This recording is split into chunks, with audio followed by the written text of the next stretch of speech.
Have you ever noticed how one actor's voice, even more than his face, can define an entire generation? Think about it.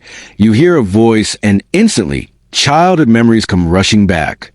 Today, we remember a man who had exactly that kind of power. John Albert Riley Jr., a man who not only left a mark on American television with his brilliant comedy roles, but also gave life to one of the most beloved cartoon fathers of all time. But here's the surprising part. His story is far deeper, far more complex, and far more touching than most people realize. Stay with me, because by the end, you'll see John Riley not just as a TV character or a cartoon dad, but as a symbol of resilience, creativity, and hidden influence in Hollywood. John Albert Riley Jr. was born on December 30th, 1935, in Chicago, Illinois. Now, Chicago in the mid-1930s wasn't the easiest place to grow up. It was a city still reeling from the Great Depression, a city of grit, resilience, and ambition. And those qualities shaped John. From a young age, he was fascinated not just by performance, but by words. He loved writing. He loved the rhythm of dialogue. And that fascination would later become his trademark, delivering lines with sharp wit that could make you laugh or sting, or both at the same time. But here's the first twist. John never wanted to be just an actor.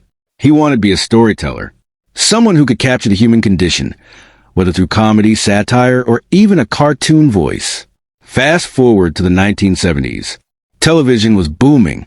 Shows like The Mary Tyler Moore Show, MAS*H, and The Bob Newhart Show were defining what American comedy looked like.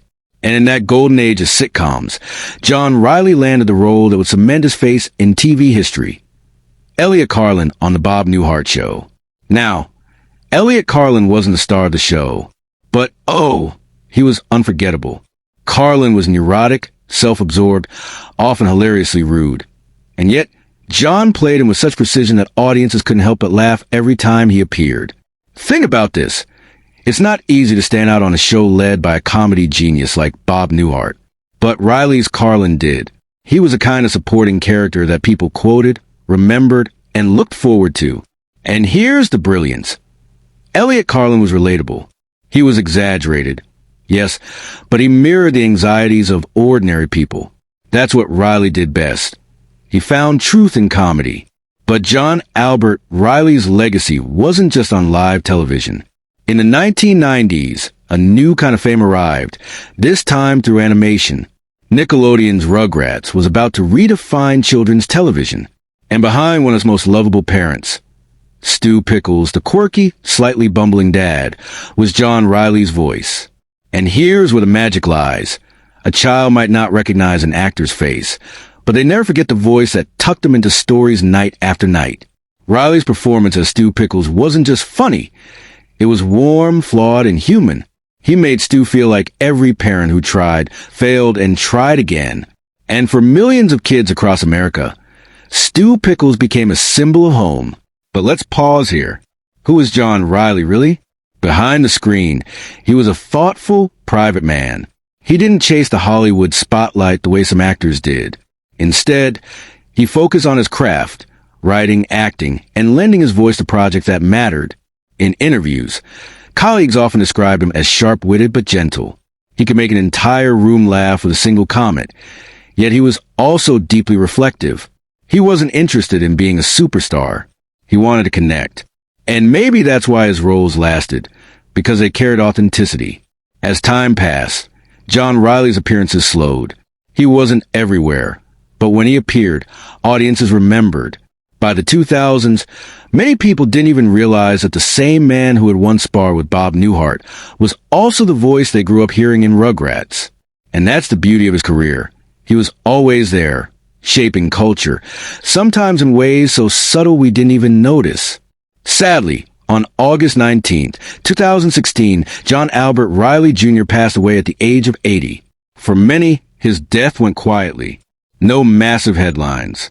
No overwhelming media storm. Just a gentle fading of a man who had already given so much. But here's where the real twist comes in. Sometimes the most influential figures are not the ones shouting the loudest, but the ones whose work quietly embeds itself into our lives. And that was John Riley. So what is John Riley's legacy?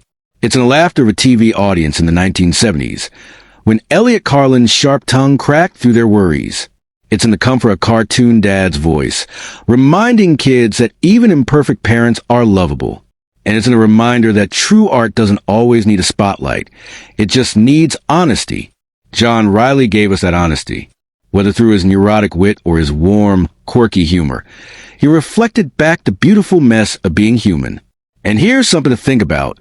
Maybe you've laughed at Elliot Carlin without knowing his name. Maybe you've grown up with Stu Pickles without ever realizing who brought him to life. But doesn't that say something powerful? That even without recognition, John Riley shaped generations. He didn't need to be a superstar. He became something more enduring. A voice, a presence, a memory etched into the cultural fabric of America. So the next time you hear that familiar voice in a Rugrats rerun or see an old clip of the Bob Newhart show, take a moment. Remember John Albert Riley Jr., because legends like him don't disappear. They live on in every laugh, every memory, and every voice that echoes through time. If John Riley's work ever touched your life, whether as Elliot Carlin or as Stu Pickles, share this tribute and keep his memory alive. And don't forget to subscribe, because here we honor the voices, faces, and stories of legends who shaped our world, even when history almost forgot their names. Because in the end, legends never die.